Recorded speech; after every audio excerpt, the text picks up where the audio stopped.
હે ગાઈસ, જય શ્રી કૃષ્ણ. કેમ છો તમે બધા? આઈ હોપ તમે બધા મજામાં હશો. અત્યારે વાગે છે 1 અને નહીં ધોઈને ખાઈ ભાઈને હું ઉપર આવી ગયો છું અને બસ આવતા દિવસની શરૂઆત થઈ ગઈ છે. જોઈએ આજે આપણે શું કરીએ છીએ, શું નહીં કરતા, પણ મોજ મસ્તીને ધમાલ કરીશું. આજકાલ હું છે ને જમીન તરત જ પાણી નહીં પીતો, થોડી વાર પછી પીવું છું, કેમ કે જમીન તરત જ પાણી ના પીવું જોઈએ એવું મને ખબર હતી, પણ મારાથી નહોતું રહેવાતું. તો અત્યારે હું જમી લીધું છે અને તરત પાણી નહીં પીતો, થોડી વાર પછી પાણી પીવું છું. એટલે તરસ જોરદાર લાગી છે. જમતા જમતા હું પાણી પીવું છું ને તો મારાથી જમાતું જ નહીં, એકદમ પેટ ભરાઈ જાય છે. અને પછી 2 કોરિયા ખાધા હોય ને અને પાણી પી લો તો પેટ ભરાઈ જાય. અને પછી મોડી રાત્રે ભૂખ લાગે અને મોડી રાત્રે ખાવાનું કંઈ હોય નહીં, આવું થાય છે. અને નીચે પછી ઉઠાડવા પડે બધાને. એટલે હું શું કરું ખબર, કે જમતી વખતે પાણી જ નહીં પીતો અને જમ્યા પછી પણ થોડી વાર પછી પાણી પીવું છું, આવું કરો છો. અને મને કેવું ખબર, જમી લઉં ને એટલે તરત જ સૂઈ જાઉં ને, મતલબ આડો પડું ને તો મને પેટમાં દુખાય. બધાને આવું હોય, પણ આ જે આ માણસ દેખાય ને એને આવું કશું છે જ નહીં. જો બી હાલ એ જમીન આવ્યો અને જો પડી ગયો, ફોન લઈને પડી ગયો. બાકી એને એવું નહીં, એને ખબર નહીં એને એવું કેમ નહીં, બાકી બધાને આવું હોય છે. અને મને છે જમીન તરત આડું ના જ પડાય, આ તો સ્વાભાવિક વાત છે યાર. પણ આને ખબર નહીં આ પ્રાણીને શું એ છે એ જ નહીં ખબર પડતી. એ જમીન તરત જ આવીને સૂઈ જ જાય છે, આડો જ પડી જાય છે. તો એને આપણે પૂછીએ કે પેટમાં દુખાય ને, તો કે ના નહીં દુખાતું. અને મને જો એ રીતે આડો પડો ને તો પેટમાં દુખાય, વોમિટ જો થાય, ડકાર આવે, ખાવાનું અહીંયા સુધી આવી જાય, નીકળું આવું થાય ને, એને એવું કશું નહીં થતું. તો ગાઈસ, અત્યારે હું રિદ્ધિને લેવા આવ્યો અને વધારે જ વહેલો લેવા આવી ગયો. હજુ કોઈ દેખાતું જ નહીં અહીંયા. જો 20 મિનિટ ઊભું રહેવું પડશે. પેલાના 17 કલાકથી હું ફોન કરું છું કે તું આ રીલ બનાવવા જઈએ. એને મને કીધું કે 5 વાગે જઈએ અને 5:22 થાય છે અત્યારે, હજુ સુધી ઘરની આપી. હાલ મેં કોલ કર્યો ને તો મને કે યાર મારા ભાઈ હું આમ કહો તો તેમ કહો તો ફલાણું કહો તો, એની આ જ પ્રોબ્લેમ છે, લેટ થશે જ. અને હજુ 5:22 થઈ જાય, અત્યારે 5:22 થાય છે.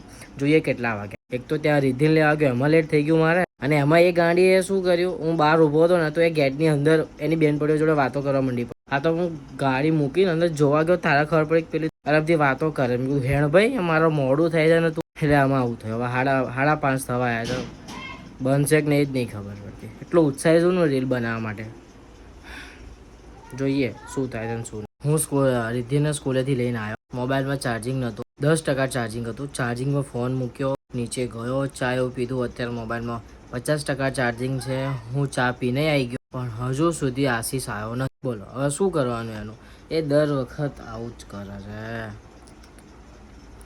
એ બેસ્ટ ફ્રેન્ડ આવો ને તો મારી નાખે ત્યાં.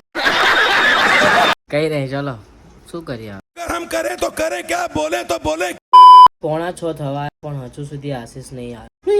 તો મેં આ માણસને 4 વાગ્યાનું કીધું હતું કે તું આવી જજે, અને અત્યારે 6 વાગ્યા છે અને 6 વાગે આવ્યો. આવે છે. મેં કીધું સનસેટ થાય ને એની પહેલાં આવજે, કેમ કે મારે વિડીયો બનાવવાનો છે. અને આને હું શું કરું, આમ કેવી રીતે મારું મને એ ખબર નહીં પડતી. એમ નવરો થોડી છું તો તું આખો દિવસ પડી તો રહેશ તું.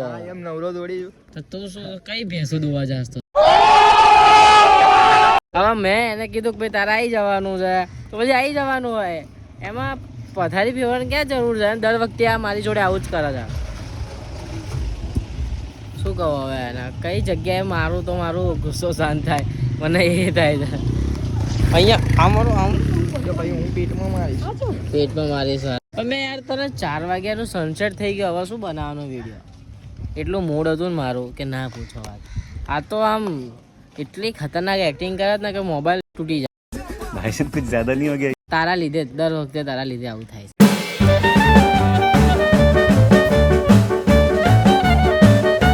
તો અમે લોકો હરતા ફરતા આ લોકેશન ઉપર આવી ગયા, કેમ કે એનું કારણ છે કે મારે જે પાછળનું જે આ બેકગ્રાઉન્ડ દેખાય ને તમને, એ આ બેકગ્રાઉન્ડ જોતું હતું, એટલા માટે હું અત્યારે આવ્યો. પણ જે અત્યારે જે પેલો ગોલ્ડન ઇફેક્ટ આવતો હતો ને એ અત્યારે ઓછું આવશે. ખબર કેમ? આના કારણે. કંઈ નહીં, ચલો રીલ બનાવવાનું ચાલુ કર્યા, કેમ કે ટાઈમ જતો રહેશે તો પછી લોચા થશે. એટલે ટાઈમ નહીં જતો રહે, પણ આ જે લાઇટ છે ને જતી રહેશે. એટલે ફટાફટ રીલ બનાવવાનું ચાલુ કરીએ. ઓકે ગાઈસ, ચલો. સો ગાઈસ, એક જોરદાર રીલ શૂટ કરી છે, બહુ ખતરનાક છે અને જે મને ગમી અને મજા આવી ગઈ. અરે આશીષ ગમે. અને હજુ એક બીજી રીલ શૂટ કરીશું, ભલે 2 ઉતરે પણ એકદમ ખતરનાક ધાંસુ માઇન્ડ બ્લોઈંગ ધમાકેદાર ઉતારવી જોઈએ બસ. બાકી એવું નહીં કે આપણે અઠવાડિયાનું અને આપણે મૂકતા નહીં. આ તો 2 ઘડી ગમમાં છે. સો ગાઈસ રીલ શૂટ થઈ ગઈ છે અને બસ થઈ ગઈ. મારા ચશ્મા ક્યાં ગયા? તને ખબર તું પહેરી રાખે એટલે એ આમાં છે ને જોતો છો હા છે એમાં. મેં કીધું ચશ્મા તમને ખબર જ છે ને કે કેવું થાય છે. અને જોઈ શકો છો કેટલું મસ્ત વ્યૂ આવે છે અહીંથી. અને અહીંયા બધા રીલ શૂટ કરી રહ્યા છે અહીંયા આ પટ્ટા ઉપર બધા.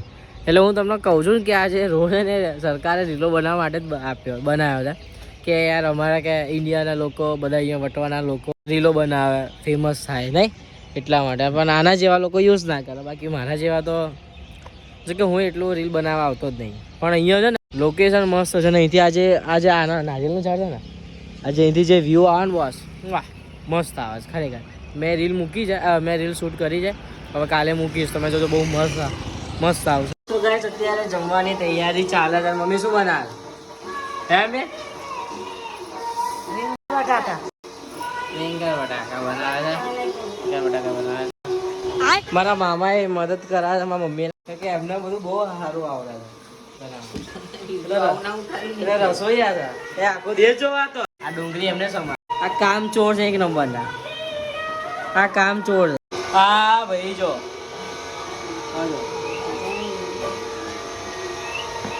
ખુરશી વગર હોતો નહીં. ખુરશી વગર હોતો નહીં. ખુરશી વગર હોતો નહીં. ખુરશી વગર હોતો નહીં. ખુરશી વગર હોતો નહીં. આ છોકરી ખુરશી વગર જોતી નહીં.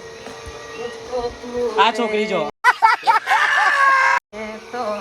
આ લાઈન મારવા બેઠો છે હેપી લાઈન મારવા બેઠો છે ને હચ્ચું કે છે હચ્ચું કે છે રૂબી આવી કેટલે પહોંચી તમારી વાત હા હેપી શું કહે છે હજુ મેળ નહીં પડતો.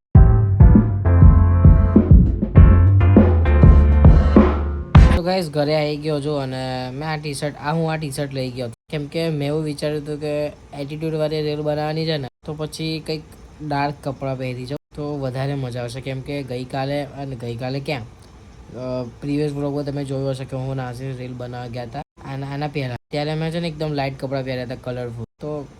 તો એમાં નથી મજા આવતી. રીલ બરાબર શૂટ જ નથી થતી અને સેટ પણ નહોતું થતું એટીટ્યુડ વાળી તો પછી નથી શૂટ કરી. એટલે પછી આજે મેં આવા કપડાં પહેર્યા અને બહુ મસ્ત રીલો શૂટ થઈ છે. ભલે 2-3 રીલ શૂટ થઈ અને એમ બી અમે લોકો લેટ ગયા હતા. સો હવે એટલામાં એટલું જ થાય. હે ગાઈસ તો જમી કરીને ઉપર આવી ગયો છું ગાઈસ અને કાલે જવાનું છે લગનમાં. આજે નહીં લે કાલે કરવા છે એમના. મેં ટીના મામાને ફોન કર્યો તેમને કીધું ના શું કરે હા શું કરે છે તું રમત કરું છું. શું કરે છે રમત અને એક આદું ગીત તો સંભળાઈ દે ના ભરાવાય હે ને આ તો સંભળાવવું પડશે. આ તો તારી હાહુની શોખન છે. અરે હા હું તેલ લેવા એ ચાલ ને ના લે અરે એક આદો ચાલ ને બુડા ચાલ કલ્યા અલ્યા તેમને તો આજે સ્ટોરી મૂકી છે લ્યા. અલ્યા આજે એમની પીઠી છે કાલે ગરબા કાલે ગરબા છે. કાલે જ તો આજે ના હોય તારા આજે ડાન્સ કરો તો આજે કરના. સો કાંઈ જમી તો લીધું છે પણ જમવામાં મજા આવી નથી. એટલા માટે પેલા લોકો એટલે નિર્મલ અને પાપુને મેં ચાઇનીઝ લેવા મોકલે છે. કેમ કે એમ બી ચાઇનીઝ ખાધે બહુ દિવસ થઈ ગયા હતા અને જમવામાં મજા પણ નથી આવી. તમે હેડો ચાઇનીઝ ખાઈ લી તો મોકલ્યા છે અને આવે ચાઇનીઝ લઈને પછી ખાઈએ.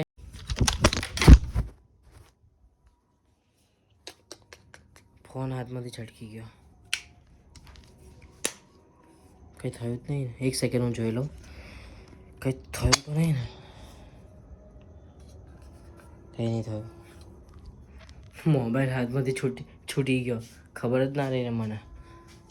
હાસ કંઈ થયું નહીં. મેં કીધું આને કંઈ થાય નહીં.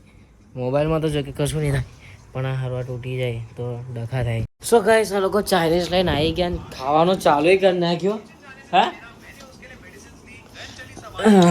અને આ જાય ને ચાઇનીઝ લેવા માટે એટલે આ કોરા મંચુરિયન લાવે અને લાવે મારે બહુ ખાઈ ને તો પછી પેટમાં દુખાવે. સો ગાઈસ ચાઇનીઝ છે હવે દબાઈ નાખ્યા ભૂખ લાગી છે તમને મળીએ. સો ગાઈસ ચાઇનીઝ ખાઈ લીધી છે અને હવે હું સુઈ જઈશ. તો બસ આ બ્લોગને આપણે અહીંયા જ એન્ડ કરી દેજો. જો આ બ્લોગ તમને ગમે લાઈક કરી દેજો, તમારા ફેમિલી તમારા મિત્રો સાથે શેર કરી દેજો અને હા ખાસ કમેન્ટ કરવા ના ભૂલતા કે આ બ્લોગ તમને કેવો લાગે કેવો નહીં. તો બસ મળીએ એક નવા બ્લોગ સાથે. ત્યાં સુધી જય અમે જય મોગલા જય બેડી બાય.